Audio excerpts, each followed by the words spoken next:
Welcome to the Financial Fun Podcast with your host, Tammy Johnston. This is where Tammy talks with business owner parents and grandparents about the interesting and important subject of money. We promise this to be an interesting and open discussion, as that's how we learn best. And now, here's your host, author of the Financial Foundations. Financial Foundations is a series of books to teach kids about money, goal setting, and living a balanced life. Find out more at financialfun.ca. Here's Tammy Johnston. First things first, I would like to thank all of my listeners that have subscribed and reviewed my podcast and invite you to subscribe and review if you haven't yet. I appreciate you helping us to get the word out and making financial literacy a safe and welcoming subject for kids and adults. Second, please check out my podcast website, financialfun.ca, where you will be able to access past shows, find out more about me and our guests, as well as purchase the beautifully illustrated Financial Foundations books that teach kids about money in a fun, healthy, and holistic way. Hello once again, and thank you for joining us for the Financial Fun Podcast. Today we are joined by the lovely Stephanie Lamont. Thank you for joining us, Stephanie. Thank you for having me. So, Stephanie, what is your business? What is your passion? What gets you excited? That has taken me a while to figure out, but I have recently started my business. It's called Uncontested Solutions, and I help couples who unfortunately are ready to take that next step and proceed with their divorce. Oh. Yes, I mean, it's unfortunate. I don't think anybody obviously gets married to get divorced, but it's part of life, and my service helps bridge that gap between trying to do it on your own to not having to hire a lawyer. And that's always a good thing. Lawyers, nobody likes lawyers. Yeah. Yes, and I know many lawyers, and I would hate to say that they're bad, but unfortunately it does cost a lot of money, and a lot of people just don't have the financial resources for it, let alone the time to do it on their own. So there's really nothing out there that does bridge that gap, and that's why I started Uncontested Solutions. Well, like you said, much needed, and as the saying goes, love is grand, divorce is 100,000 plus. Exactly. That's a very good saying, and it's exactly what's out there. So any time that, because relationships, a lot of them just don't last forever, and that's just fact of life. And if we need to get people that when it isn't working to end it as amicably and affordably and healthily as they can, especially if there's kids involved. Exactly. And a lot of my clients that I have, everything is uncontested, which means that they've already agreed upon everything, and they're just honestly ready to take that next step and make it official. So that everybody can get on with their lives. Yeah, and I mean, a lot of them are better as friends, as a lot of my clients put it, and they're just happy to get it done. And that's what a lot of people don't understand, because I've dealt with a lot of divorce, and sometimes it's downright nasty and stuff, but there's a lot of people that they're great parents, and they're very good friends, but they're not good life partners for one another. Exactly. And that's literally the only client I will take on. I won't take anything on that is heated, just because, to be honest with you, it's not worth my time. No. It needs to be agreed upon, but yeah, and that's why a lot of people don't want to pay a lawyer, is because everything is uncontested. They're happy. They're better as friends. They understand that. Everything's already been agreed upon, so they don't want to pay the money it costs a lawyer to do it. Well, why should a lawyer get rich off of a relationship breakdown? Well, and the funny thing is, I mean, you have to pay a lot of lawyers. Their starting fee is around $3,500 to get the divorce started. But it's actually not the lawyers who are doing up the paperwork. It's their legal assistants. And that's with pretty much anything legal. It's like, the lawyer basically signs it, but all the work is done by their legal secretary. Yeah, so you're literally just paying for their signature. So that's wonderful and much needed. Thank you. What's your family situation? I'm married. I have a wonderful husband, John Lamont. He actually owns his own company as well. We have two wonderful kids. Our son Blake is 9. He'll be 10 in October. And our daughter, Emily, is almost 8. She turns 8 at the end of the month. Oh, so they're in their wonderful fun stage where they're old enough to be somewhat independent and doing things, but they still think parents are cool. Yeah, we're definitely with my daughter. We are definitely there where she still likes to somewhat hang out with us. Our son is completely like, no, sorry, mom and dad. I've got better things to do. Oh, he's reaching that independent teenage stage a little bit earlier. Very much. He's always been an independent kid, and he does not like to hang out with us anymore. Well, I hope you did get some when he was younger. He did, definitely. But yeah, he's very much, like I said, just that independent kid, likes to do things on his own. He doesn't like to get your help. I'll do it on my own. Thanks, mom and dad, but I'm good. Well, you know what? I think that's a very good thing too. Yeah, it's a great quality he has. Are your kids aware of like what you do? They are. So a little bit of a backstory. I used to be at home with the kids for pretty much their whole life. And my husband had a career in the aggregate division at Lafarge for, oh my goodness, almost 13, 14 years. And last September, he kind of took a leap and decided that it wasn't for him. He wanted to start his own company. So he did that. I went back to work full time at a job for a restoration company, and we deal with insurance claims. And once his business started rolling, I knew that working for somebody else was not for me whatsoever. And I decided to kind of take the same leap that he did and start my own company. And we did discuss it with our kids. We keep them very much involved in what we do on a daily basis, to how we make decisions in our business, why we make those decisions in our business, why we're doing what we're doing, so that they do understand what it takes and the effort it takes to do something on your own. And I love that. So many parents they'll go about their business and stuff, but they rarely talk to their kids about it. We very much want our kids to be a part of what we're doing.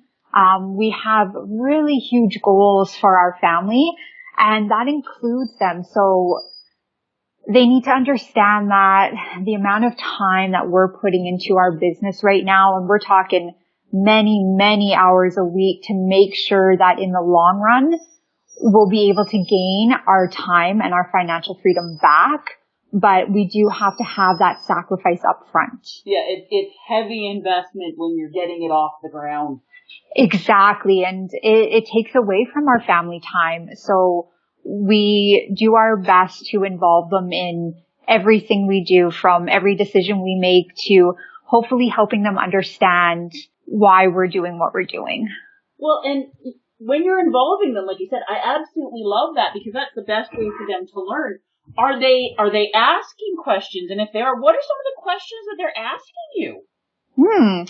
Good question. So, they do ask what we do. And we've explained to them what my business is, what their dad's business is. They ask why we started it. And we've explained to them that for us, our time means a lot to us. And in order to gain that back, we just can't work for somebody else. We do need to work for ourselves and put those systems in place so that our businesses can grow, and then we can step back and have our time back for our family. They ask just even what we do in our positions.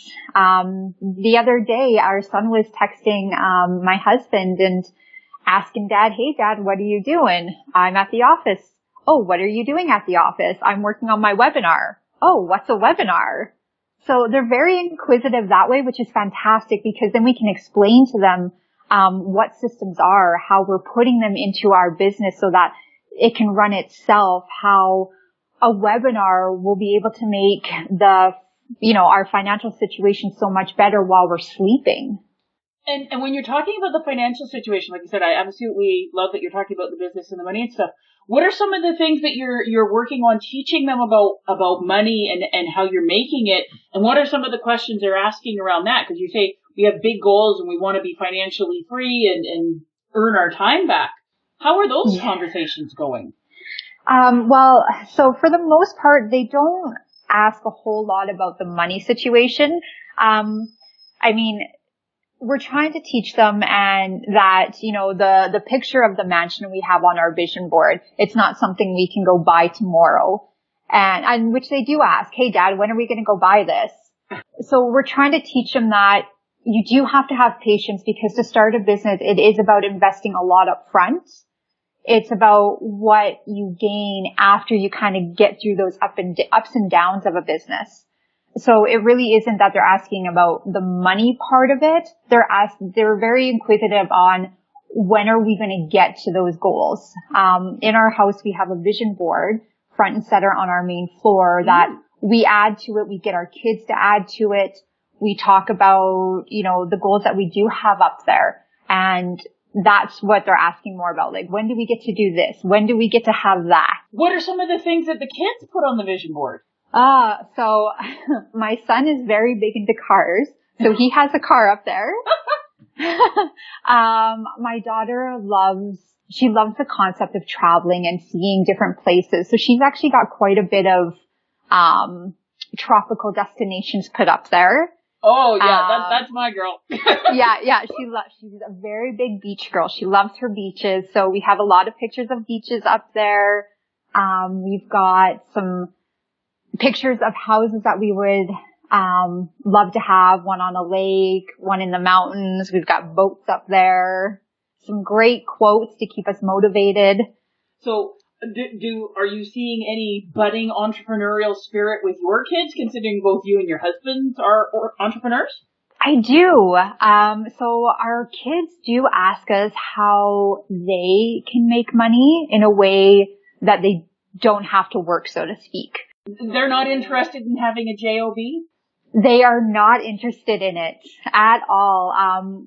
So from an early age, and I'm going to say in the last couple years, we've been really getting them to think outside the box on how to earn money. I mean, there's so much wealth in the world. You just really have to know how to get it and get a piece of it. And that doesn't mean you have to do it the traditional way of going to school, getting a degree, finding a job. There's just so many other ways, especially in our day and age, because everything is so technologically based. I mean, your cell phone is your new office now. Yep. So they're trying to learn how to utilize that technology and gain money that way. Our son was looking at drop shipping, starting his own online store and selling to his friends. So like he's thinking about things like this, which is really exciting for us because the information that we're providing them with today, if me and my husband knew about what is out there, I truly believe we would be so further ahead in life. Oh, you're preaching to the choir.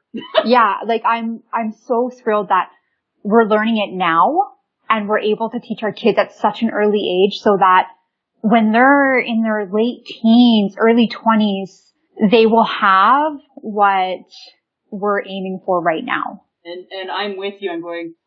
My daughter, I've been teaching her about money and having very different conversations. She's always seen me as an entrepreneur because I started my business before I started building her. Mm-hmm. And the traditional job, like you said, go to school, get a degree and all that stuff, that path pretty much doesn't exist anymore. And there's so many different ways that you can do things and you're not tied down anymore. You just have to be willing to work hard, learn, and be creative. Exactly. You got to think outside the box. And I mean, when I went to school, cause I took that approach, go to school, I got my degree, I got a job.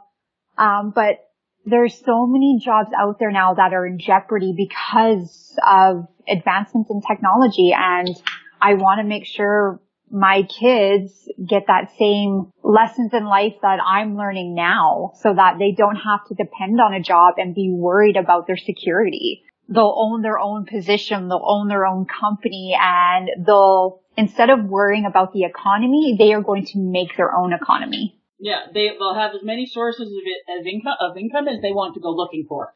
Exactly.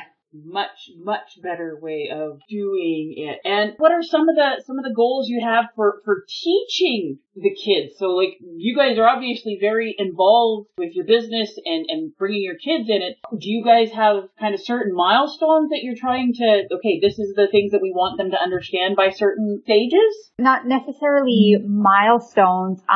We do have certain things that we want to make sure they learn. It's because it was never anything that was taught to me or John.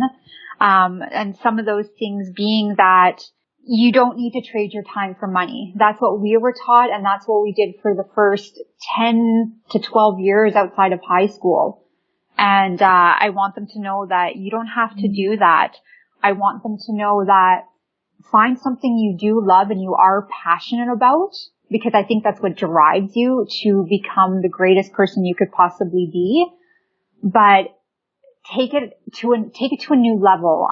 For example, like my daughter, she loves animals. She has talked about being a veterinarian, and I will support obviously any decision they make. But instead of being the veterinarian, open your own clinic. Like I just want them to know that they can take it to the next step. Or be the veterinarian and own the clinic. Exactly. And to really understand that collaborating with others is a fantastic way to really obtain some net worth. I mean, I've heard the saying many times, your network is your net worth.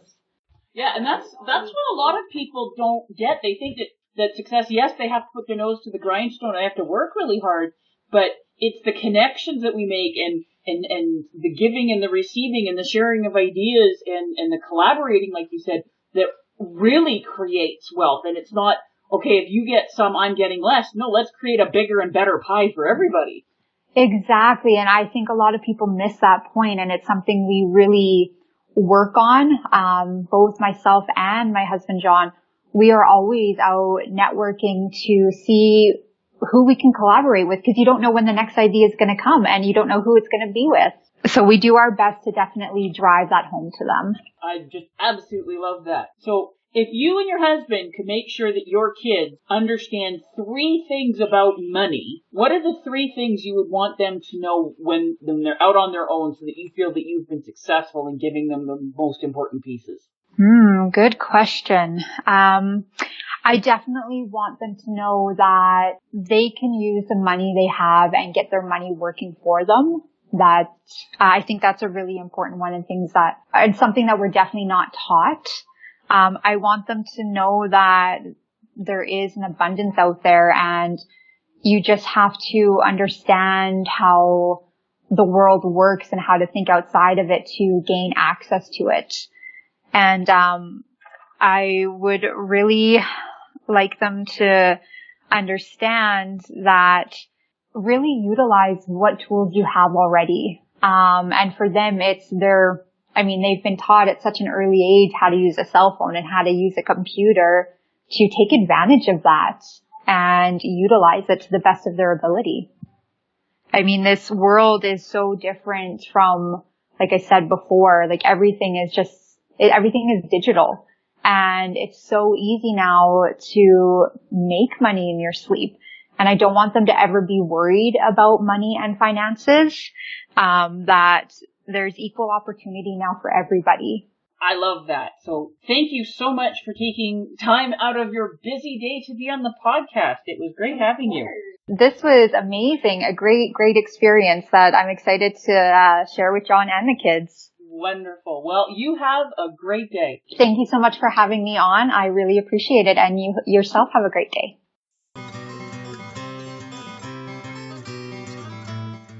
Before we leave each other, I would ask all of you listening to please subscribe to and rate my podcast. A review would be most appreciated, and feedback is always welcome. Whether it be a comment, future topic suggestions, and or questions you or your kids would like to have answered in the Ask Tammy column on the financialfund.ca website. Please feel free to check me out on Facebook at Financial Foundation's Children's Books, on Twitter at Financial Fund, and Instagram at financial.fun. Thank you for joining us for this episode of the Financial Fun Podcast. Join Tammy Johnston again next week. For more information, please visit financialfun.ca.